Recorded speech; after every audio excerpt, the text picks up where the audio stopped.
જ્યારે ગોપીઓને કહે છે કે તમે પાછા આવ્યા જાઓ, ભગવાને કહ્યું તમારે અહીં ન આવવું જોઈએ, તમે જતા રહો. જો ભગવાન કૃષ્ણ ગોપીઓને એમ ન કહે કે તું જતી રહો તમે પાછા, તો આજ આ કલયુગના જીવાત્માને ખબર ન પડી હોત કે ગોપીઓ કૃષ્ણને કેટલો પ્રેમ કરે છે. જ્યારે ગોપીઓને કહેવામાં આવ્યું તમે પાછા જતા રહ્યો, ત્યારે ગોપીઓને એટલું બધું દુઃખ લાગ્યું. ગોપીઓના શ્વાસોશ્વાસની ક્રિયામાં વધારો થઈ ગયો, પોતાના હૃદયના ધબકારાઓ વધી ગયા છે, આંખમાં પાણી ભરાઈ ગયા છે અને ગળામાં ડૂમા ભરાઈ ગયા છે.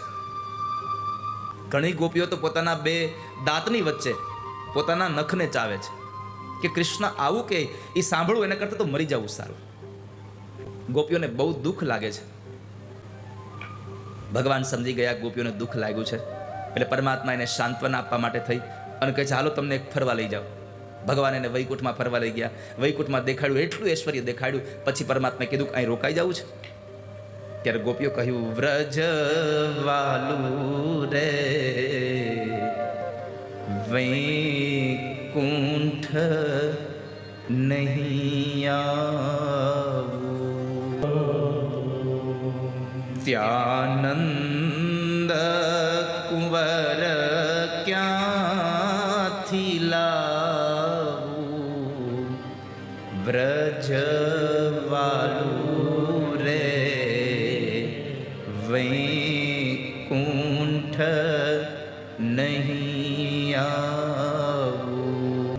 ગોપીઓ ભગવાન પાસે જ્યારે જાય છે, ભગવાને પાછું જવાનું કીધું ત્યારે ગોપીઓ પગે લાગે છે અને યમુનાજીને પગે લાગીને કહે છે કે હે માં, અમને ભક્તિ આપજો, કારણ કે યમુનાજી સ્વયં પોતે ભક્તિ સ્વરૂપા છે.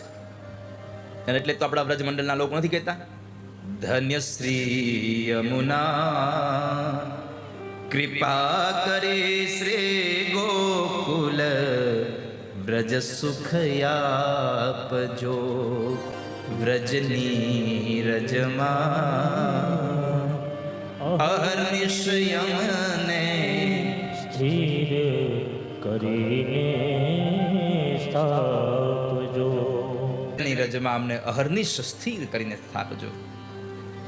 તમે મોટા છો મહારાણી, તમે જીવ તણી કરુણા જાણી, અમને શરણે લેજો તાણી, ધન્ય શ્રી યમુના કૃપા કરીને વ્રજ સુખ આપજો. હે માં, અમને એવી ભક્તિ આપજો કે અમે કૃષ્ણ સાથે રાસ રમીએ. જે કૃષ્ણએ વૃંદાવનની વાટમાં જે રાસ રમાડ્યો ભગવાને, એમાં અમે રાસ રમી શકીએ એવી કૃપા કરજો ઠાકોરજી.